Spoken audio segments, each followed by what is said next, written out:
Hello, hello, hello. How are you today? Good evening, good morning, good afternoon, good evening, wherever you are joining us from all over the world. Yes, yes, yes, yes. I'm excited. It's another engaging and impactful episode of the showcase. And yes, I remain Yemisi Lagunju, aka the Igniter, igniting in you the passion for purposeful living. Wow, I'm super duper excited to be here again. It's another month and it's another opportunity for us to just look into the lives of individuals that have discovered their purpose and are walking in it. I'm excited to be here today. Our guest for the month is already here. She's backstage waiting to share her story with you and I. And I trust that we will be impacted by her life story. Everyone that has always come on the showcase, their stories, be different experiences they have always had the same effects, leaving you engaged, leaving you encouraged, leaving you better equipped to live a life of purpose. And yes, again, it's me, Yemisi Lagunju, aka the Igniter. Perchance this is your first time of ever being on the showcase, and you may be wondering, what is the showcase really about? I'm going to just give a few minutes to explain to you what the showcase is and why we are here this evening. Yes, it's evening here in Nigeria, and I don't know where you may be, anywhere you are logging in from all over the world, but I'm super duper happy to be here. But before we go on, I would like you to just put something in the comment section. Put a "Hi, I'm ready" in the comment section. I want to see "Hi, I'm ready" in the comment section. So if you know that you are truly ready for another episode of insightful, engaging, empowering, in fact, what are the other words that we can use? Words that sincerely get you moving on your path of fulfilling your purpose. Please just put it in the comment box and just write, "Hi, I'm ready." Yes, yes, yes, yes, yes. I'm waiting, I'm waiting, I'm waiting. Please go ahead, put it in the comment box. "Hi, I'm ready." Okay, so while I'm waiting for you to do that, I'm just going to share with you once again what the showcase is all about. Yes, I said showcase is a platform. It's an online platform that we use to, put the spotlight on individuals that have discovered their life purpose. Yes, we talk about everything that has to do with living life purposeful and living a successful life. Because I truly believe that you cannot sincerely live a purposeful life.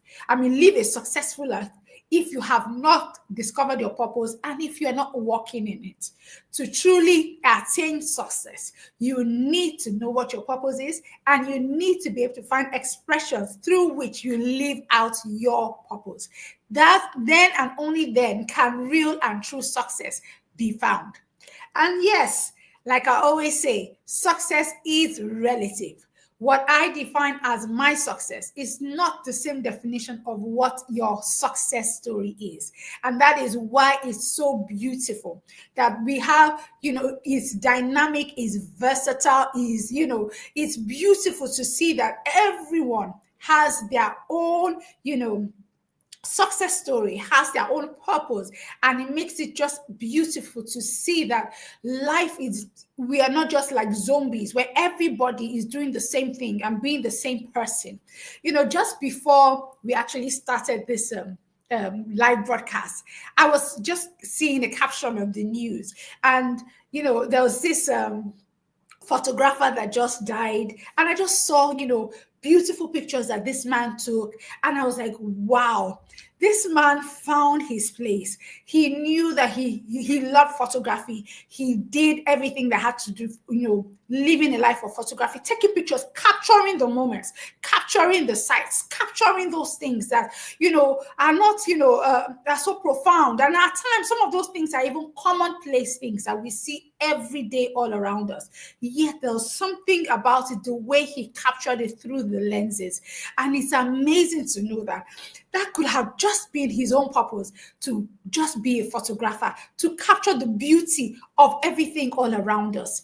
What is your purpose? What is your success story? Yeah. That's why we are here today. We are talking about purpose. We are talking about discovering your purpose and walking in your purpose. And that's why we are here today. And once again, my name is Yemisi, the Igniter. So we're going to go straight into what we have for today. Like I said, we have our guest speaker already backstage, and she is ready to share her story with us today. So like I said, if you are ready, I want to see it in the comment section. I am ready. I am ready. Go ahead and just put that in the comment section, and we will go on with today's program. All right, so this month we have with us a very wonderful woman. She is a wonderful woman because she is a person of purpose. I've seen her, in fact, I have seen her over the years. I've seen her evolve over the years. Like I always say something, purpose is not a destination. Purpose is a journey. I have seen her on her journey to fulfilling purpose. And yet she has not yet gotten there. And that's why she's still progressing on her journey. But she knows what her journey is. She knows where her destination is. And she's heading in that direction. And that is why we are here today to hear the story of none other than Effie. Yes. All right. So I'm just going to go straight to introducing our speaker for today. And yes, I know that you are going to be super duper blessed by her story, because her life has indeed been one of purpose. Her life has been one of, going after that which she believes is her purpose and her path. And we would hear her story in a bit. So let me go straight into her introduction. All right, so I'm going to just, read this out. Effie Fagbija is a woman's coach, speaker, and writer who focuses on emotional intelligence, self-discovery, leadership, mindset building, and other soft skills. She has been working with women since year 2006. She is the convener of Behind Closed Doors, a transformational life seminar for women, the DBA Women's Leadership Bootcamp for youth pre-adult stage women, and the Women's Icon, a community for women to have intimate conversations. She is also the founder of Grace Acts Female Support Initiative, an NGO which supports widows, single mothers, victims of domestic violence, and vulnerable women, under which she runs the Accessories for Life Women Empowerment Projects, providing women with decent work and income by teaching them to make jewelry and accessories. She has a BSc in economics from the University of Ibadan and an MA in international business from the University of North London. She has over 20 years of professional experience spanning roles in supply chain management, HR, sales, market research, and entrepreneurship, and ran her award-winning jewelry brand, Ishura, for about a decade before pivoting fully into her work with women. She is married and blessed with four beautiful children. Yes, yes, yes, yes, yes, yes, yes. We have today none other than Effie herself. I just want to bring her to the stage. Effie, we need to your camera on. Yay! How are you, sis? Good to have you Yes. here. Thank you. Thank How you. are I'm you? excited to be here. Fine, thank you. I'm very well. Thank you. Thank you so much for accepting our invitation to be Well, our it's my guest honor. It's tonight. my honor. I'm very honored to be here. Very honored. Thank you, thank you, thank you. I know it's going to be another beautiful and insightful episode of the showcase. I have no doubt about that because I know the caliber of person you are. I know what the contents that you have. In fact, I will not say I know. When you have an idea, you don't know the full thing because I'm not God, I didn't put it there, but I can know, I can feel it, I can sense it, I can, Even me, I'm touch still learning it. yeah, still discovering it exactly. So I can't say I know, but I can feel. I know that there's value, there's content. So we're gonna experience that tonight, and all. I'm really super duper looking forward to you sharing your story with us. I have no doubt that we are truly going to be ignited. We are truly going to be encouraged. We are truly going to be, impacted and ready to run our race and keep running that race of purposeful living. Thank All you. right. Thank So we're you. going to go straight into what we have for today. And like I usually would ask, my golden question, which is in a sentence or two, how would you describe your purpose? In a sentence or two. I don't want a paragraph. Just, hit it on the head. In a sentence or two, how would you describe your purpose? I am called to women. Let me just put it that way. And then when we share the story, we will understand better. All right. She's called to women. So she knows her niche. It's not everybody's. Sorry to all the men on today. Sorry, it's not a women's thing. Please. In fact, I had somebody during the week be like, excuse me, is showcase a women's thing or is it like for and I'm like, oh, I'm sorry. Don't worry. Unfortunately, the men I have invited this year, they so far they had to, their schedule, one thing or the other came up and they had to like you know well, I'm going to still have the men on. So please, to all our men that are on connected tonight, please don't feel that I am saying you are beginning to switch to one side alone. No, it's not like that. Maybe we women we are always available. You guys have a lot to handle. So we're going to wait patiently as I expect those men to be on the next month and all that. But tonight we have a woman and she is all about women again. So please don't be offended. It's her purpose. All right. So Effie, she said it's all about women. It's about women. And I'm going to give you the stage in the next few minutes, 10, 15 minutes. I would like to hear your story. How did you get to that point where you knew that your purpose really centered all around women and empowering and equipping women? How did you get there? And we don't mind you going back. If your story started from the womb self, you can tell us. Maybe you caught a rev while you were still in your mother's womb. Please feel free. Take us back to the very beginning, when you had your aha moment and when you knew that, yes, this is really what I'm called to do. So please take it over from here. All right, sis. First of all, I have to say thank you very much. What you're doing is just so great, and when you invited me on the show, I'm like, uh, you, yes, it's been a journey. But when you now have to put it together and tell it to somebody, it can be like, okay, it forced me to sit down and really think about things. So thank you for having me on the show. I'm very excited to be here. I'm honored to be here, and I Thank love you. your vibe. Remember, I told you that I love the consistency, man. I've seen it over the years and it just inspires me. So thank you so much for having me.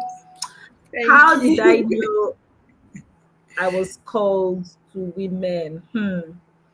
I'll say that, when we were growing up, because we grew up in about the same period. There was nothing like purpose, all those things. It's now that we are kind of intentional about helping our kids discover what they're about. Then it was from childhood, it was about your books, and then you either be an accountant, a lawyer, an engineer, something like that.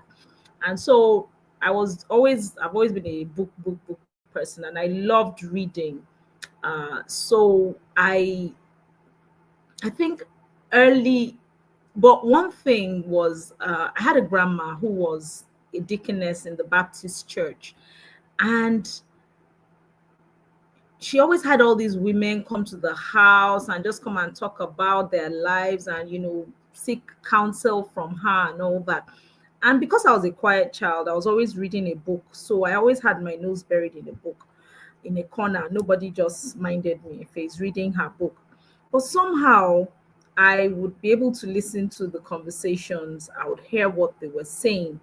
And the stories always got to me. They got to me. After a while, I began to ask, why do women always have it so hard? Why do women suffer? And what still, I realized that many of the problems had to do with maybe marriage and their husbands and their children. And it was just so frustrating for me, to the extent that I think I was about 11 when I remember I was in secondary school. And I remember where I was sitting that day and I was just talking to myself, just thinking. And I said to myself, I'm never going to get married. I didn't share it with anybody. I never shared it with anybody. But my plan was, you know what, I'm not going to get married. I'm going to have two children. And I really don't have to marry the father. I'll just have the two children. And I will go off. I wanted to work in the World Bank. And that was because I thought the World Bank was the biggest bank in the world. So I said, oh, yeah, I'm going to work in the World Bank. I'll drop the children in boarding school. I'm just going to go. I'm not going to get married. I realized that I didn't even know. In retrospect, I realized that I didn't even know what it meant to have children. What's the process of having children? I didn't know. And how do I know that? Because about a year later, this time I remember the class I was in when this other example happened. And I remember that one of our friends was telling a group of us how her cousin got pregnant by using the toilet after her uncle. And we all believed. So we didn't even know. I didn't even know how children are born, but I had made up my mind that I wasn't going to get married. I was going to have children. So just to show you how, for me, that thing just came from childhood. It had grown with me. I'd always believed that women were suffering, and it sat heavy on me. And over the years, I carried that mindset for a long time about how women were suffering, and it used to get to me, and it was always annoying me. But I never thought that I would do it. As I began to, as I grew older, I think I was about 17 or so, no, about 18 when I came to, I was in university about 18 when I got into the faith, when I became serious with my faith. And when I did, of course, I began to realize that the mindset I had wasn't a godly mindset. And so I dumped it. Over the years, I've been watching people, watching how people live their lives, personal experience, watching other people and all that. And I realized that many of the reasons why women end up in difficulty are actually self-made, so to speak. It's because of wrong decisions they took at a younger age, or ignorant decisions they took, or ignorance of some sort, naivety and things like that. As far as I started to realize that, even then, I wasn't thinking about talking to women or setting up anything. But I think when I got married, grew older, I was in church, my husband was pastoring, and I think then it began to enter my mind. The Bible Bible says that it began to come into the mind of Moses that he should save the Israelites. Something like that. It just started to come to my mind. Oh, you could actually set up something for women, to tell women these things that you've discovered and how they can actually choose. And I always noticed that people were always coming to me for advice for some reason. I won't ask. It wasn't that I would go to people and ask them anything. In fact, I was a bit shy or scared of people. But people would always, it was like a magnet. People would just come to me and sit down and just start telling me their problems and asking me for my advice and all that. So I thought, yeah, we could actually set up a program to discuss this. And this was in 2006. And so I started and would have monthly sessions, monthly program, monthly sessions, and all that. And we would invite people from outside to come and speak different areas, marriage, career, everything. And so we started like that.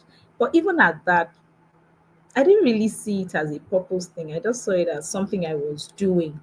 But I think sometime in 2011, I was just going through some emotional stuff, and I was upset. I was upset with God, and I was thinking, why do I always go through these kind of things? Why are people always taking advantage? Why am I always getting this? What kind of treatment? Why is this happening? I was just asking God several questions.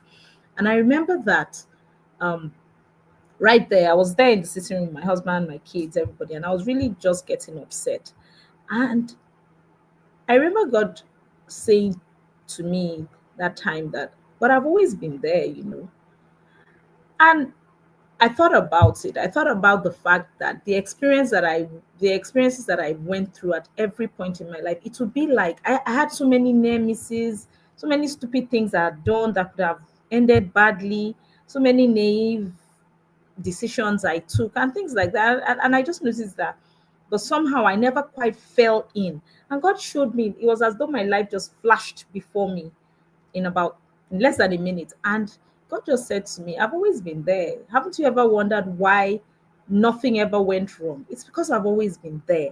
I've always been there. I had you on a leash, and I always pulled you back at the point of danger. But I wanted you to experience certain things and understand how close you can get to making certain decisions, make certain stupid decisions without ever really making them, how it happens to people, so that you can go out and teach others and save others from doing the same thing.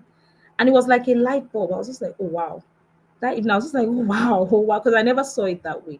I remember it was 2011, but I don't know the exact date. I'm sure if I look in my journal for that period, I would find it. And it was just like, oh wow, it was a very oh wow moment for me, because I just kept thinking, oh wow, oh wow. And at that point, God asked me, so will you do it? Because before then, I had complained several times, I don't like women's ministry, maybe I should move on to something else. But somehow the tug was always there. And at that point, it was like, so will you take the assignment or not? And I've learned in my short life, after plenty of bad experiences, learned the hard way that you don't say no to God's assignment. You do what God asks you to do. And so I think at that moment, I was just like, okay, I'll do it. And from there, I now started to make it more intentional. So that was my aha moment. That was how I got into that journey. Are you there? Oh, yes, I am. I am so here. I was actually just smiling the way you said that, God cannot, you can't say no to God, you know. But really, we have seen stories of people that seemingly try to say no to God, but they know the end now. At the I've end been of the day, there they'll before. come I've back. been there before. I've experienced. That's why I said I learned the hard way. So Yeah. after you experience it once, you don't do it again because you can see the consequences. No, you don't do it again. you you became smarter. What's matter? What's matter? All right. Okay. So awesome. It's good to have heard your story. So you've always been around, women and all that. I was just thinking about when you were talking about when you were a child, and grandma would have women's like fellowship thing at home, and they're all talking about their stories and all that. And really, it's amazing how, because of their stories, you actually decided that you were not going to get married, and thank God that God intervened, because you were growing up with that was like childhood trauma, where you are just, look, if this is what marriage is, I'm not going to get involved. And the reality is that there are so many young people that, because of what they have seen out there as, so to speak, not the right picture of marriage, they have actually decided that they're not going to go into it. It's funny how you thought, you could get pregnant by just sitting, using the toilet that somebody else had used, Yeah. but I guess that's being a child, children are naive and all that. Okay, so I'm going to ask you this question. Okay, so since you've started, working with women, what has your experience been like? Has it been, would you say it's been a smooth sailing ride, or has it been like a roller coaster ride, up today, tomorrow it's here? What has it been like working with women? Because for me personally, I remember, growing up as a child, as a only female child. I have two older brothers. You know, I realized that it was easier for me to make friends with males than to have friends with females. So I remember when I entered university, I always used to have, I had a lot of male friends. In fact, the Holy Spirit had to deliberately tell me one time that you need to make female friends. And I had to consciously and intentionally start making friends with females. And for me, it was too much stress, because, women, we can have our females, we can have our issues. We can be super touchy, we can be sensitive, we can be this, we can be that. So I understand that working with women can really be, yes, it can be challenging. So what has your experience been like? Has it been, like I said, smooth sailing, or it's been a roller coaster ride? Well, first of all, I don't think that there's any journey in life that can be smooth to just go like that. Yeah. And for me, it has really been a roller coaster. Now let me just answer the question. It has been a roller coaster. I don't for a long time I was scared of people. So I would rather just stay on my own. I had a lot of people who, maybe because of my mien, and a lot of people thought they were close to me, but me, I wasn't close to anybody. I was very detached. I Mm, just kind of had that wall, that emotional wall, because I don't like drama.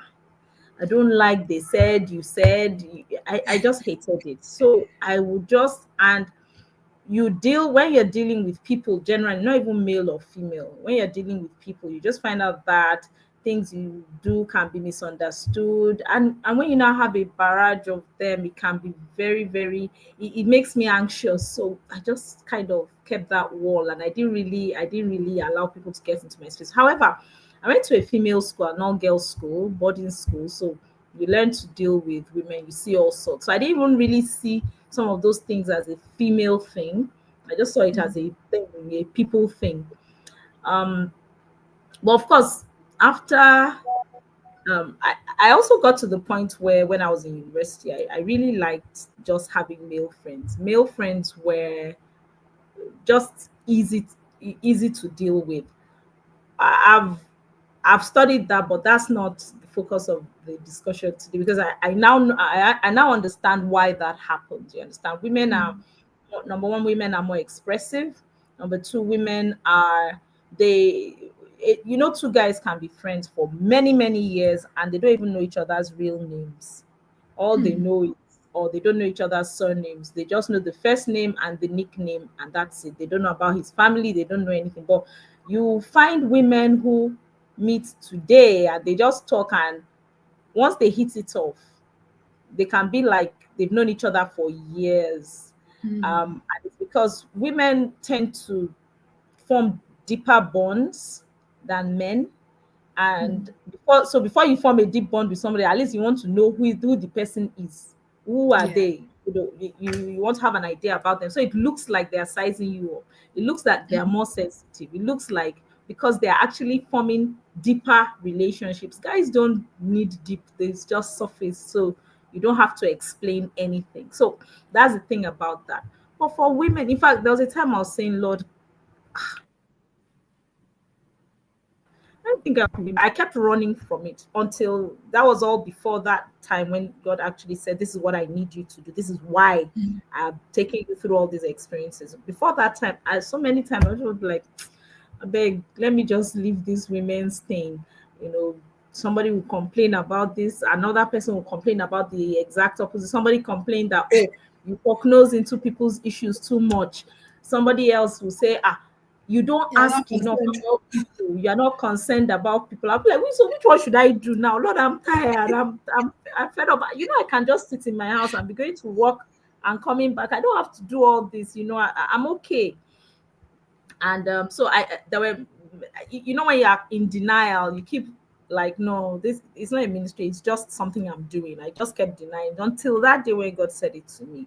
And from when he now said it to me, I actually embraced it, because now I wasn't looking at it as something that was optional. It's something that I have to do. And I now embraced it and started to look at, okay, how do I deal with certain things? So what now happened was I found myself being more forthright. Where I wouldn't speak up before, I would actually now come up and, you know, I was able to build better boundaries, set better boundaries. I was able to define myself better with people. And I found out that keeping quiet and just allowing things to happen is not going to work. Say who you are, be forthright with people, be open, you know, be vulnerable where you need to be. So I embraced it. And then from there, I think the journey became better. And every time I meet a tough point, I kind of find a way to navigate it. And I began to understand people better, and I began to understand even the journey better. So, and that's where something like that explanation of why do women even do this, I began to see it Yeah. in a different light. And once I saw it in a different light, I'm like, oh, okay, I know what's going on here.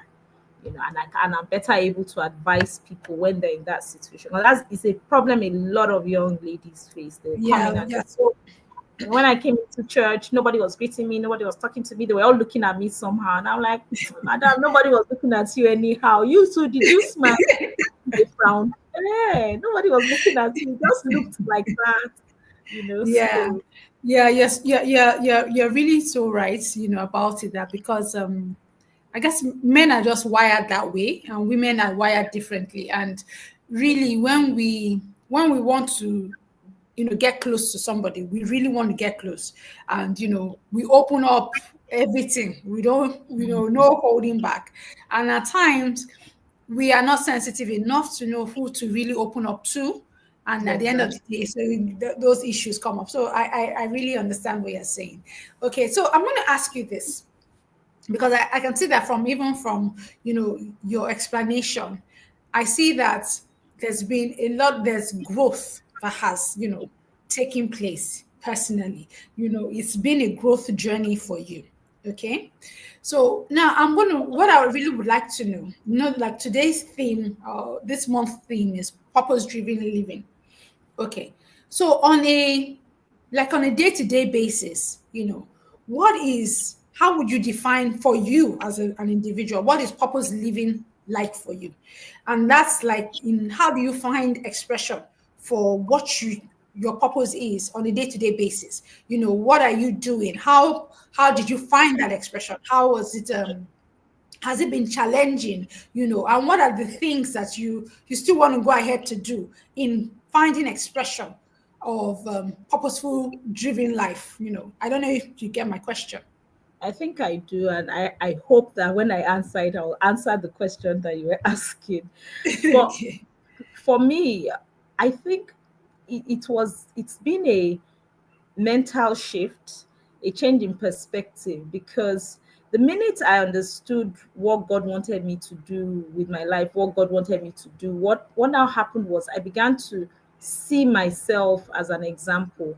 So everything that happens to me, I'm like, oh, I'm an example. It's happening to me. Even, some unpleasant things that happen to me, I'm like, okay, this is happening to me so that I can know how I can be the right example.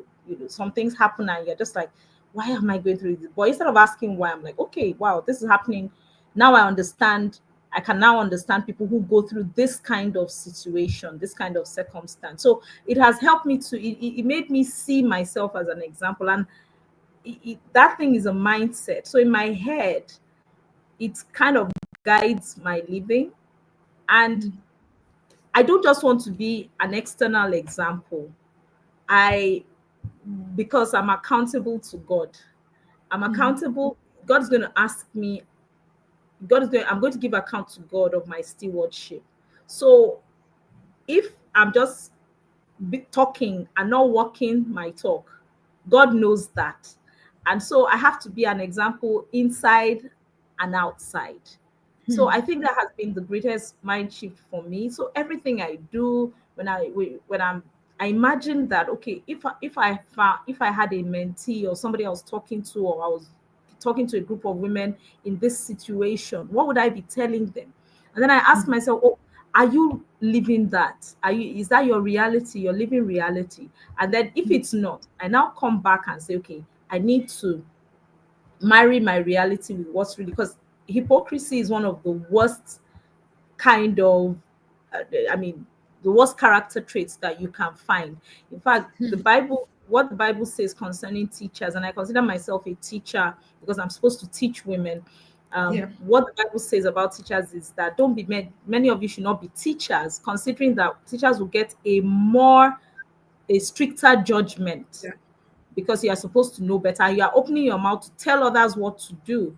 You must make sure that you also conform. So it's something like that. I've had to I keep on reevaluating my choices every day and trying to make sure that I am living purposefully, so that if I'm talking to somebody, I'm not just talking.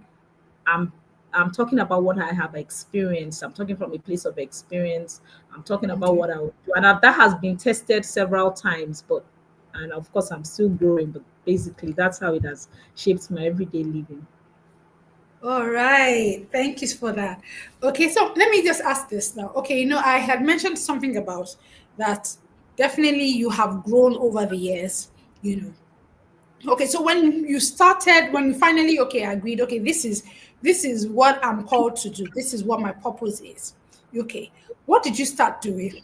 What was your expression of that purpose at that time? And where you are now, what is the expression of that purpose? And what I mean by that is, okay, I know that nowadays, I know that you do a lot of YouTube, you have a YouTube channel, and you talk about a lot of things that have to do with women. Excuse me. I've seen you, on different platforms where you have been invited to speak about, maybe women's health and things like that.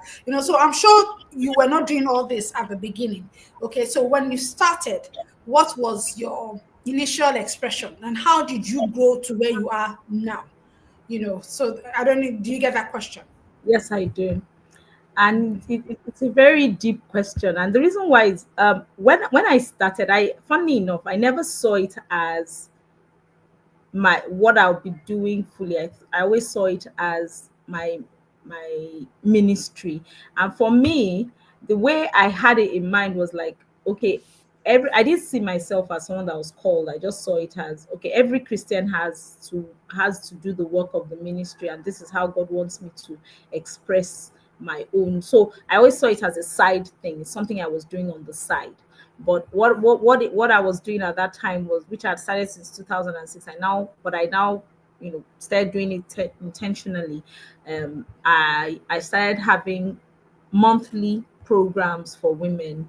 So we would sit together where we could discuss, and what we're trying to do was just to discuss life issues from a biblical perspective. Then for me, it was more of a Christian women's thing. So because I saw it as a ministry, so I even named it Christian Women and all that. But we would come in and we'd discuss life pressing issues that are like things that you may not necessarily find clearly outlined in the scriptures, and we'll try and thrash it out from a godly point of view. So that was what we're doing. We're having those meetings monthly. Of course, in between that, people would come, would just talk to me. I was doing a lot of counseling, a lot of one-on-one counseling, but I always saw it as a side thing. But something happened in 2020. At the end of 2019, the backstory is something else. We might get to it, we might not, but just let me put it this way, that at the end of 2019, I sensed God tell me to stop my business that I was doing. That was my jewelry business. And I was like, but this is all I have. And God said, no, just stop it, put it on hold. That was like the instruction, put it on hold and focus more on your personal brand. That was how I heard it. And for me at that time, I thought the personal branding had to do more with business, because I also coach people on business and entrepreneurship and all that. So I thought it was more of that.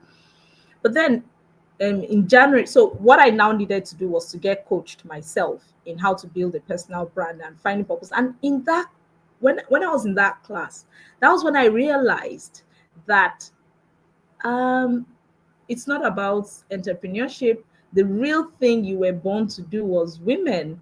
So it was like, oh, build a personal brand more around women.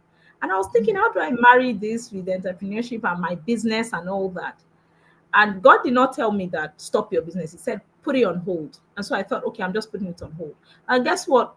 That I did that course in January. It lasted 6 weeks. So I ended it in February. And then in March, COVID struck and we're all locked down.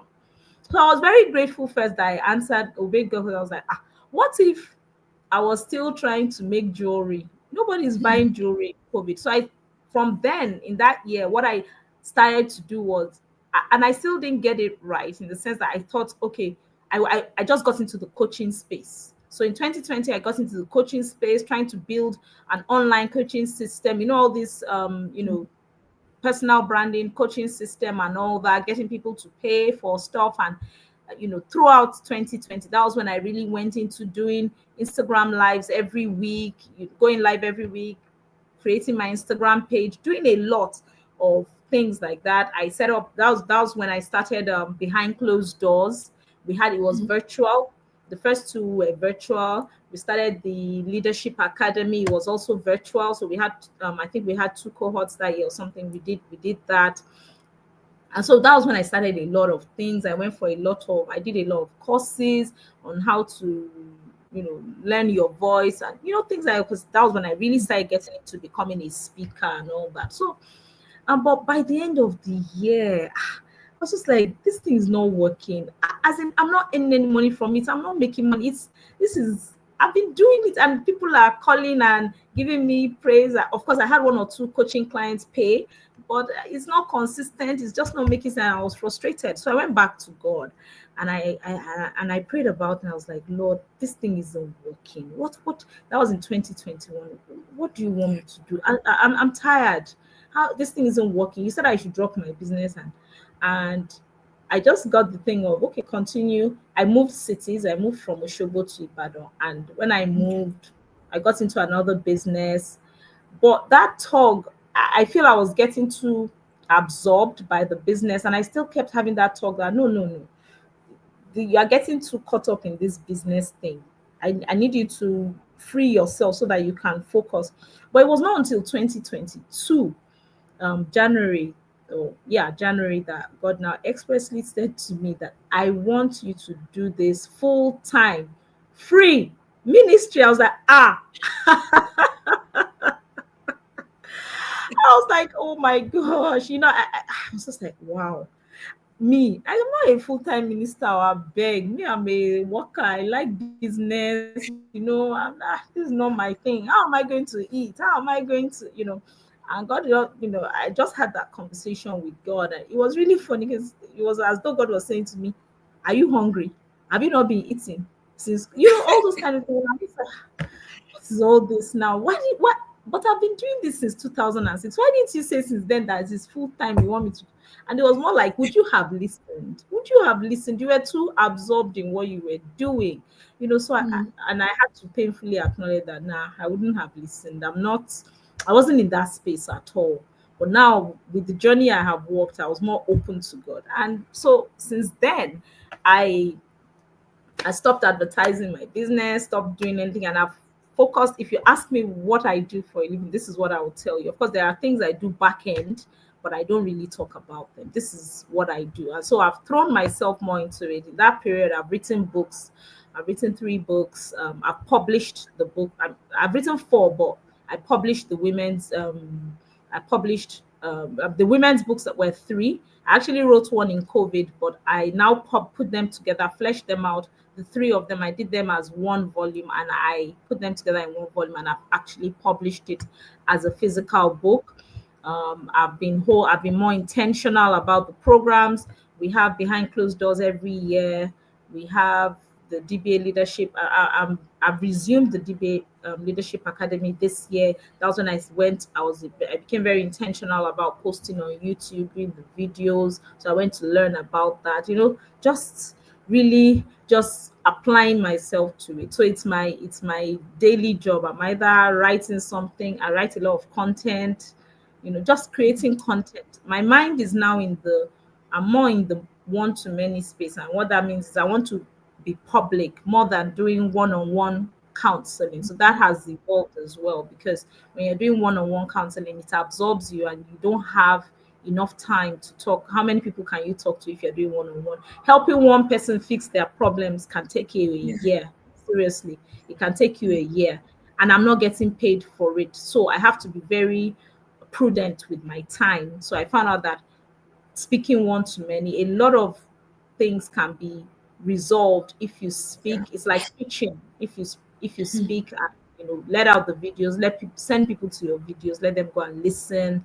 And if they now still have questions, you can come back, but the one-on-one will now be minimized. So those are the ways that it has really evolved. Wow, wow, wow. In fact, it's amazing how at times, God calls you and he doesn't tell you the full picture, because really, Yes, if he showed us the real picture, we'll be like, I'm out of here. God, you find another exactly, candidate. Find another exactly. Tell candidate. somebody else. You know? I'm running. Okay, so now let me Exactly. ask you this. Okay, because now you've shared a bit more about what it's like for you now. I mean, now you were somebody that you had your own business. You had in the past, you had worked. In the past, you had your own business and it was thriving. And because of purpose, you had a sense that, okay, I need to put this on a hold for now. Okay. Now let me ask you this. How did you manage, and or how have you managed, you know, the real issues that, where family friends are asking that, woman, this thing is not bringing money yet now. Because at the end of the day, let's face it, there are needs. Like my husband will always say something. My husband is so passionately how, like, what's the word? He's passionately against poverty. Like, as in, this is, kind of thing. So we're talking about something, and we're like, I hate poverty. Reality is there are times that there are needs, real needs that need to be addressed, that need to be done. How do you manage, because I don't know whether the what you do now has come to a point where you can say, yes, it's really bringing in, is able to sustain me at this time, or do you have a model in place, to say, okay, look, what I'm doing, I'm creating wealth along this line or whatever. So my question is, how do you manage those issues? Sometimes it could be pressure from family, friends, or sometimes it could just be, you look at the real deal, you look at things that you need to do, and you seemingly can't do those things because you are not in that space yet. So how do you manage that? How do you overcome such challenges? Okay, so it's been a long journey on that, and it didn't really just start with me. Well, it didn't really start when I decided to focus on this. Really, and I really sometimes I just sit down and I think about God. I'm sorry, I just have to drop this in that God is so extraordinary in the way He strategizes things, and I know there's one version of the Bible, one translation or that calls him the extraordinary strategist. And sometimes it just blows my mind. So I used to work. I was working and I was doing very well. I resigned from my job in 2009. And at that time, I was earning almost 400K a month. So that was in 2009, 16 years Wow. ago. 2000 and, I mean, 400K a month today is still, you know, not a bad Reason. salary. So imagine Yes. earning it. I was doing Mm. very well. I was winning awards. I was doing very well on my job. But I was not settled in that job. So I was doing well. They liked me. In fact, when I decided to resign, the exec came from his office to our office. He didn't tell me to come and see me. He came, maybe he had something to do, but he came to our office and he came to look for me. I'm talking about the exec in charge of our unit and our department. He came and he said, "Why I hear you are leaving." He didn't know me, I'd never met him before, but he knew my name because of some work I do. And he said, "Why are you leaving us? Is it more money? You want a car? You want a promotion?" And I knew that I could have said yes. In fact, when he left, my boss was just like, why didn't you, why did you say no?" And the truth is, I could have said yes, but if I had, I know that it would only have been a matter of 6 months before I'm out again because I was so restless. I Mm. felt like there is more to my life than this, and I need to go now. I said to, I was about 30 then, and I sat down, I was imagining that, okay, when I turn 40, that I've done with my life, what will I be able to say that I've done with my life? Will it be just about going to work, any money? What of the part of the things that keeps my mind? What of my children? Am I just going to be leaving them house help? All those runs. And I think it really came to a head one day Yeah. when I woke up on a Monday morning. My driver didn't show up. He just sent me a message that he had exams. I was like, "You didn't tell me you had exams all this while. It's on Monday morning, you know." My house Mm. help decided on Sunday that he was leaving. I mean, it was mayhem. I'm like, what am I supposed to do now? Mm. And I've always wanted to be an involved parent. I don't want my children to be left alone and nobody shows up. My husband was busy as well, and he even used to travel a lot. I don't want a situation where they're having speech and prize giving day or something, they're doing something and nobody shows up just because I am busy at work and all that. So I'm like, there's more to my life than this job. I need to go out and find it. If I start now, at least by the time I'm 40, I'll be closer. But if I don't start now, when I'm 40, it will be more difficult to leave because Yeah. I would have been used to the money. And if, apart from that, I the next thing was, okay, now I'm supposed to grow in my career. I was in a male dominated field, which that's supply chain and warehousing and all that. Mm. And it was mostly men in that field. Okay, if I decide to go grow in this field, I'll probably start having to travel all over the place. That will even take me more away from my family. So all those thoughts were in my head. I wanted to, I just wanted to do more. And so I dropped it. And I felt, you know what, money is secondary to purpose. That's how I just felt at that time. And so I dropped the job. I resigned. I didn't even know what to do. Even people on the job, my friends were like, "What are you going to do?" They didn't believe. They thought maybe I had an offer from somewhere else, but I just wanted to. But I resigned, and that I tried to start a business, which was that was the disobedience. I said I tried to start a business because I was like, I cannot go back to be earning doing small things. No, I have to earn big money. Let me do a big business. But I knew that God was telling me not to do that and to go and make jewelry. But I couldn't take it because I felt, when will I? How many jewelry will I make that will add up to what I was earning? So I didn't do it, and I got my fingers burnt badly. So God has taken me through a journey where I had to analyze what is more important. Is it money or doing what God tells you? And He was giving me one instruction per time. Now, when I went back to start the jewelry business, that was that was very humbling. It was very humbling because of the big business I had tried to start and it had gone bad. I was in debt. I had struggled. So now I was just like, you know what? I don't even want big business again. Just let me be making 2K, 4K to at least buy myself data. That's all I want. I'm okay with it. I had got to that point where I concluded that myself. So I I grew that jewelry business. Literally, I started with 4,000 naira because I had tools that I had bought when I was learning. I started with 4,000 naira and it continued to grow and grow. So I saw it growing and I nurtured it for about 10 years or 9 years. And I was already in that place where I was not earning what I was earning before. So nothing close. You know how it can be now when you are building a business from scratch. So I'd Hmm. already gone on that journey. And by the time God told me to pivot, he was like, okay, I'm going to go and start something else from scratch again. However, this time I did have the money discussion with God because I'm like, okay, if I'm not going to be doing business, what should I do?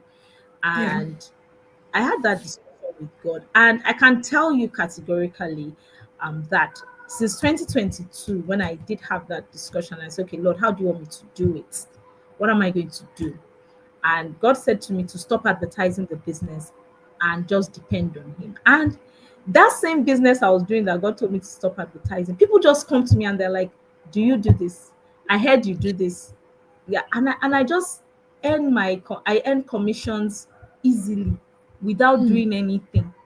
With I don't when I say without, not that I'm not doing anything, but I'm not leaving my Yeah. house. I'm in Yeah. my bedroom. Yeah, this today somebody still called me and said, I want to, you know, I want to do this. And I just went ahead, did it, and I've earned my commission on a Saturday without going anywhere. And God has just I'm serious. God has just shown himself faithful since 2022 when I actually did answer that agree to answer that call. Is it Wow. sometimes it's been consulting business, somebody will bring a training my way. I had a friend who will bring a training my way, I'll go, or event planning, corporate event planning, training. So I run a consultancy business, or I have a consultancy company. So I could just get called to do a training. I could get called to do to organize an event, things like that. And I just do it, and I just earn my money. And the most is that it will just take maybe some weeks or some months, and then I'll get back into what I'm doing. So Doing. God has made it easier. So that's how Wow, it has wow. been. So basically, it's good to know that when God gives a vision, He makes provision available.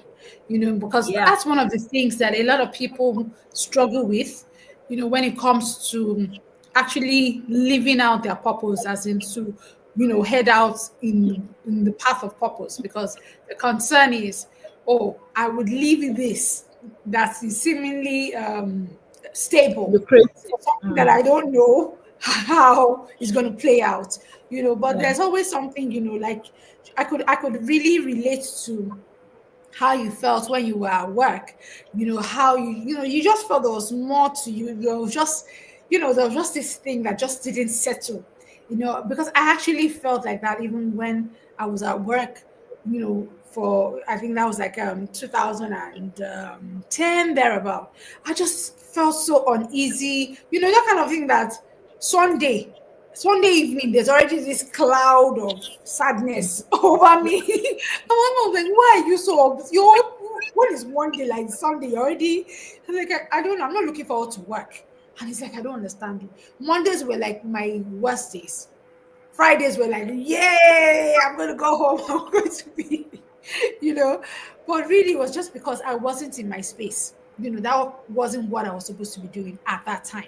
And so I can really relate to what you've said. Okay, we're going to have to round off. Our time has really been fast spent. But I just want you to, in closing, just what would you say to somebody that is listening today? That about aligning their life to purpose. What's that advice, that single perspective that you would like to share with that person that is like, look, still struggling with, do I live a life that is driven by purpose, or let me just do my own thing, purpose will shall find its way somehow. So I would like to just that your closing remarks, so to speak. Okay, thank you so much. I think that what I would just say that me, I don't know how to live life without God. Honestly, I was just thinking today that if not for God in my life, I don't even know how I would navigate.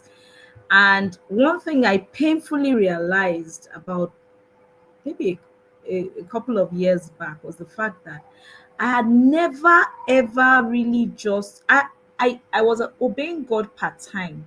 So when God said to me in 2019, for example, um, pivot, and I knew that okay, I was supposed to start doing the women's thing. I did not go back to God. I said, Lord, how do you want me to do it? I was like, oh, women's thing. Oh, yeah, I'll set up coaching. I'll do this. And I went into it and I got frustrated. It was when I got frustrated, I came back to God and I said, Lord, okay, what should I do now? I'm frustrated. It's not working. And God now began to give me another perspective. So I realized that, and I've been a Christian for so many years, not just a Christian by the way, a serious Christian for so many years. But I had never, and that's why I said it was very painful to realize that I had never taken that place where I'll go back. If God gives me an instruction, I'm going to go back to Him and say, Lord, how? All I've been hearing is the what. This is what God wants me to do. I never asked about the how. But since I started asking about the how, the journey has been different in the sense that I don't feel like I'm struggling. So my advice to anybody listening today would be, first of all, you have to depend on God. Understand that God cannot mishandle your life. He can't mishandle your life. He's the one that created you and he knows what he created you for. And so ask him what he wants you to do. But more than that, ask him the how and seek counsel.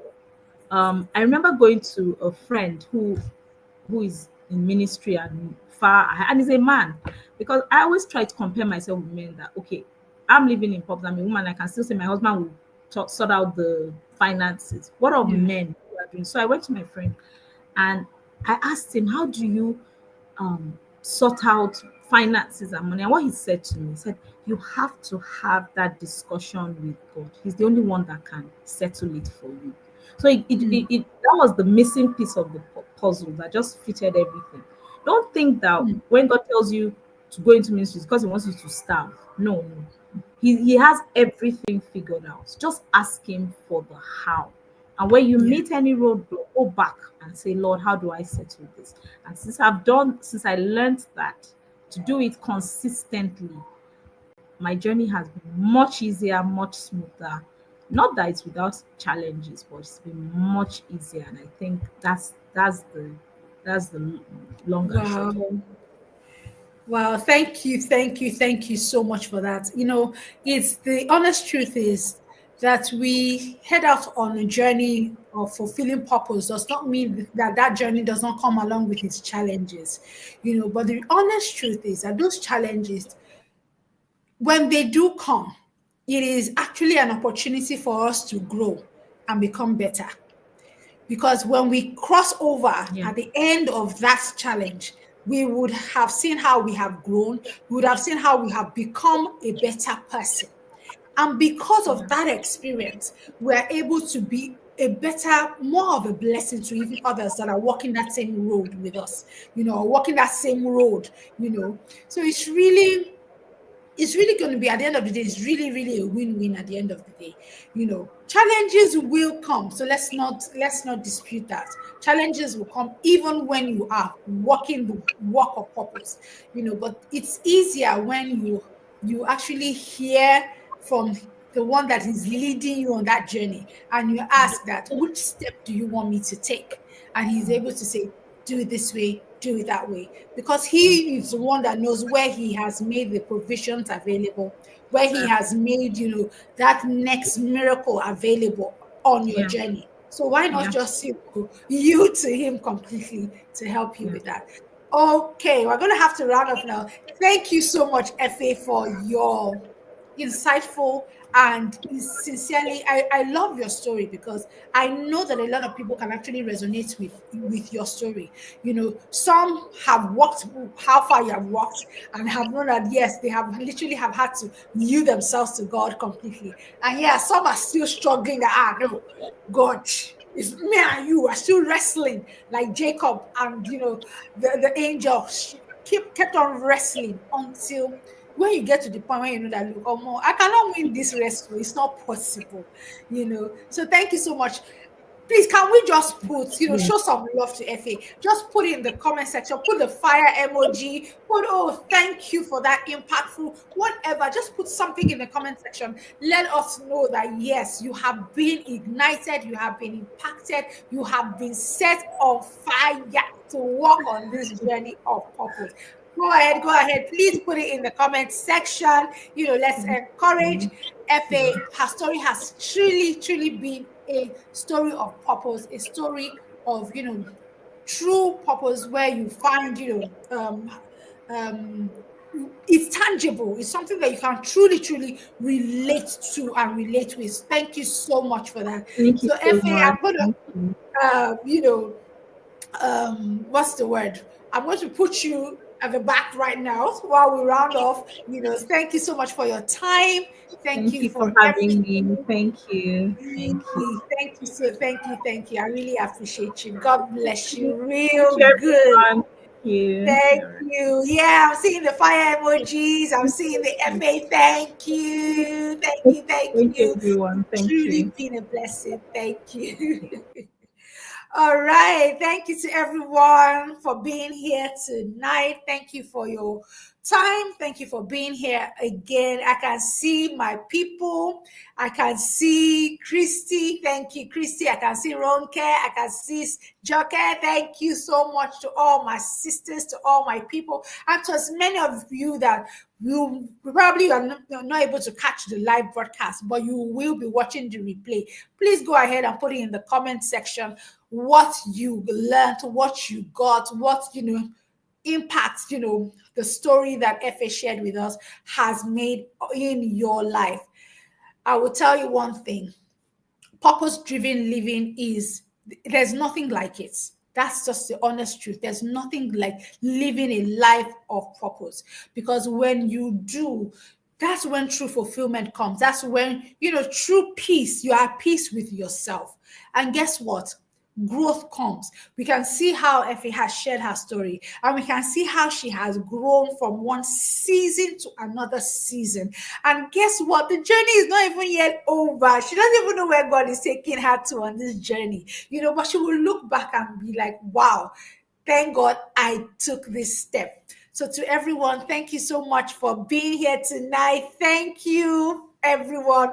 I love you all. Until we see again next month, I would say to you, keep living life purposefully by design. Take care till next month, and bye bye, everyone.